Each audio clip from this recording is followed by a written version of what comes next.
ನಮಸ್ಕಾರ ಸ್ನೇಹಿತರೆ, ಮತ್ತೊಂದು ಮೂವಿ ರಿವ್ಯೂ ಗ್ಲಿಮ್ಸ್ಗೆ ಸ್ವಾಗತ. ಇವತ್ತು ನಾನು ಡ್ರ್ಯಾಗನ್ ಎಂಬ ಒಂದು ಸಿನಿಮಾದ ಗ್ಲಿಮ್ಸ್ ರಿವ್ಯೂ ಮಾಡ್ತಾ ಇದ್ದೀನಿ. ಈ ಒಂದು ಗ್ಲಿಮ್ಸಲ್ಲಿ NTR ಅವರ ಪಾತ್ರ ಹೇಗಿದೆ, ಈ ಒಂದು ಗ್ಲಿಮ್ಸಲ್ಲಿ ಕತೆ ಹೇಗಿದೆ, ಪ್ರಶಾಂತ್ ನೀಲ್ ಅವರು ಮತ್ತೆ ಏನಾದರೂ ಹೇಳೋಕ್ಕೆ ಹೊರಟಿದ್ದಾರಂತ ನಾನು ಇವತ್ತಿನ ಒಂದು ಗ್ಲಿಮ್ಸಲ್ಲಿ ನಿಮಗೆ ಸಂಪೂರ್ಣವಾಗಿ ಮಾಹಿತಿ ಹಾಗೂ ರಿವ್ಯೂ ಜೊತೆಗೆ ಅನಾಲಿಸಿಸ್ ಮಾಡೋಣ. ಈ ಒಂದು ಗ್ಲಿಮ್ಸ್ ಬಗ್ಗೆ ಕಂಟೆಂಟ್ ಇಷ್ಟವಾಗಿದ್ದರೆ ಚಾನಲ್ಗೆ ಸಬ್ಸ್ಕ್ರೈಬ್ ಮಾಡ್ಕೊಳ್ಳಿ, ಸಪೋರ್ಟ್ ಮಾಡಿ. ನಾನು ಅಪ್ಲೋಡ್ ಮಾಡುವಂಥ ಎಲ್ಲ ಮಲ್ಟಿಪಲ್ ಮೂವಿಗಳ ಅಪ್ಡೇಟ್ಸ್ ನಿಮಗೆ ನೋಟಿಫಿಕೇಶನ್ ಮುಖಾಂತರ ಬರಬೇಕಂದ್ರೆ ಸಬ್ಸ್ಕ್ರೈಬ್ ಮಾಡಿಕೊಂಡು ಸಪೋರ್ಟ್ ಮಾಡಿ. ಇವಾಗ ಕತೆ ಕಡೆ ನೋಡಿದರೆ ಮೊದಲನೇದಾಗಿ ಈ ಒಂದು ಗ್ಲಿಮ್ಸ್ ಫುಲ್ ಆ್ಯಕ್ಷನ್ ಆಗಿದೆ. ಏಕೆಂದರೆ ಪ್ರಶಾಂತ್ ನೀಲ್ ಅವರ ಒಂದು ಸಿನಿಮಾ ಅಂದರೆ ಮುಗಿತು, ಬೇರೆ ಲೆವೆಲಲ್ಲಿ ಹೈಪ್ ಇರುತ್ತದೆ. ಹಾಗೆ ಗ್ಲಿಮ್ಸ್ ಮತ್ತು ನೋಡಿದರೆ KGF ಸಲಾರ ರೀತಿನೇ ಅಂತ ಅನಿಸುತ್ತದೆ. ಏಕೆಂದರೆ ಕತೆ ಒಂದು ರಾ ಆ್ಯಕ್ಷನ್ ಆದ ಕಾರಣ NTR ಅವರ ಲುಕ್ ನೋಡಿದರೆ ಒಂದು ಕ್ಷಣ ಭಯ ಆಗುತ್ತದೆ. ಮತ್ತು ನೆಕ್ಸ್ಟ್ ಲೆವೆಲ್ ಡೆಡ್ಲಿ ಲುಕ್ನಲ್ಲಿ NTR ಅವರು ಕಾಣಿಸಿಕೊಂಡಿದ್ದಾರೆ. ಏಕೆಂದರೆ ಕತೆ ತಕ್ಕಂತೆ ಪಾತ್ರಗಳ ಬದಲಾವಣೆ ಬಹಳ ಮುಖ್ಯವಾಗುತ್ತದೆ. ಏಕೆಂದರೆ ಈ ಒಂದು ಗ್ಲಿಮ್ಸ್ನಲ್ಲಿ ಕೂಡ ಹೇಳಿದ್ದಾರೆ, ಈ ಒಂದು ಸಿನಿಮಾ 2027ಕ್ಕೆ ವರ್ಲ್ಡ್ ವೈಡ್ ಮಲ್ಟಿಪಲ್ ಲ್ಯಾಂಗ್ವೇಜ್ದೊಂದಿಗೆ ರಿಲೀಸ್ ಆಗೋಕ್ಕೆ ಸಜ್ಜಾಗಿ ನಿಂತಿದೆ. ಏಕೆಂದರೆ ಪ್ರತಿ ಒಂದು ಸಿನಿಮಾಗೆ ಬಿಗ್ ಬಜೆಟ್ಲಿ ರೆಡಿ ಆಗಬೇಕಂದ್ರೆ ಕಂಟೆಂಟ್ ಕೂಡ ದೊಡ್ಡ ಮಟ್ಟಿಗೆ ಇರಬೇಕಾಗುತ್ತೆ. ಕಂಟೆಂಟಲ್ಲಿ ಕಾಂಪ್ರಮೈಸ್ ಆಗಲೇಬಾರದು. ಏಕೆಂದರೆ ದೊಡ್ಡ ಸ್ಟಾರ್ ಮತ್ತು ದೊಡ್ಡ ಫ್ಯಾನ್ ಬೇಸ್ ಇರುವ NTR ಅವರಿಗೆ ಇಂಥ ಒಂದು ದೊಡ್ಡ ಸಿನಿಮಾ ಮಾಡೋದು ಅಂದರೆ ಅಷ್ಟೊಂದು ಸುಲಭವಾದ ಕೆಲಸವಲ್ಲ. NTR ಅವರಿದ್ದಾರೆ, ರುಕ್ಮಿಣಿ ವಸಂತ್ ಅವರು ಇದರಲ್ಲಿ, ನಮ್ಮ ಕನ್ನಡ ನಟಿ ಅವರು ಕೂಡ ಇದರಲ್ಲಿ ಪ್ರಮುಖ ಪಾತ್ರದಲ್ಲಿ ಕಾಣಿಸಿಕೊಂಡಿದ್ದಾರೆ.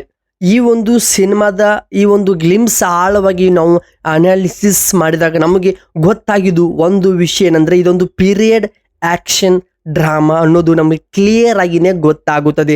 1960ನಲ್ಲಿ ಆಗುವಂಥ ಒಂದು ಕತೆ ಸ್ಟೋರಿ ಅಂತ ನಮಗೆ ಕ್ಲಿಯರ್ ಆಗಿನೇ ಫೀಲ್ ಕೊಡ್ತದೆ.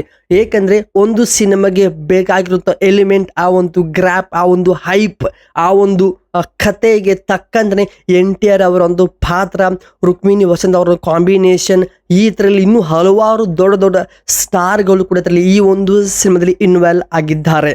ಹಾಗೆ ಟೈಮ್ ಆಫ್ ಇಂಡಿಯಾ ವಿಜುವಲ್ಸ್ ತುಂಬ ಡಾರ್ಕ್ ಆಗಿನೇ, ಕತ್ತಲದಲ್ಲಿನೇ ಇಂಟೆನ್ಸ್ ಆಗಿ ಮಾಡಿದ್ದಾರೆ. ಪ್ರತಿಯೊಂದೊಂದು ಫ್ರೇಮ್ ಕೂಡ ನೋಡಿದಾಗ ನಮಗೆ ಒಂಚೂರು ನೆನಪಾಗುತ್ತದೆ ಸಲಾರ್ ಮತ್ತು KGF ಸಿನಿಮಾಗಳು.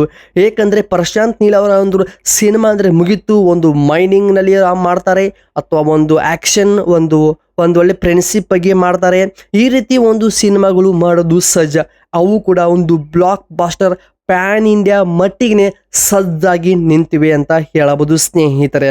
ಆದರೆ ಇದರಲ್ಲಿ ನಮ್ಮ ಹೀರೋ NTR ಅವರ ಪಾತ್ರಗಳ ಬಗ್ಗೆ ಮಾಡಿದ್ರೆ, ಇದರಲ್ಲಿ ಹೀರೋ ಪಾತ್ರ ಲಗರ್ ಎಂಬ ಒಂದು ಡೇಂಜರಸ್ ಅಥವಾ ಅಂದರೆ ಡೇಂಜರ್ ಆಗಿದ್ದೇನೆ ಅಥವಾ ನಮ್ಮ ಹೀರೋ ಪಾತ್ರ ಒಂದು ಸಸ್ಪೆನ್ಸ್ ಆಗಿನೇ ಬಿಲ್ಡ್ ಮಾಡಿದ್ದಾರೆ ಆ ಒಂದು ಗ್ಲಿಮ್ಸ್ನಲ್ಲಿ.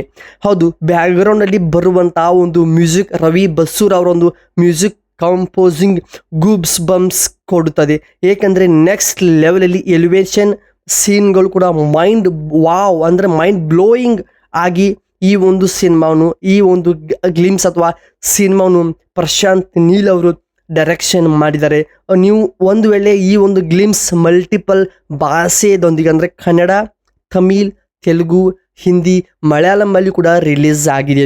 ನೀವು ಒಂದು ಕ್ಷಣ ಈ ಒಂದು ಗ್ಲಿಮ್ಸ್ ನೋಡಿದ್ರೆ ಶಾಕ್ ಆಗ್ತಾರೆ. ಅಷ್ಟು ಚೆನ್ನಾಗಿನೇ ರಗಡ್ ಆ್ಯಕ್ಷನ್, ಡಾರ್ಕ್ನೆಸ್ನಲ್ಲಿನೇ ಕಂಪ್ಲೀಟ್ ಲೊಕೇಶನ್ ಆಗ್ಬೋದು, ಕಂಪ್ಲೀಟ್ ಶೂಟಿಂಗ್ ಸಖತ್ತಾಗಿ ವರ್ಕ್ ಆಗಿದೆ. ಹೌದು, ಈ ಒಂದು ಮೂವಿ ನೆಕ್ಸ್ಟ್ ಇಯರ್ ಅಂದರೆ 2027ಕ್ಕೆ ರಿಲೀಸ್ಗೆ ಸಜ್ಜಾಗಿ ನಿಂತಿದೆ.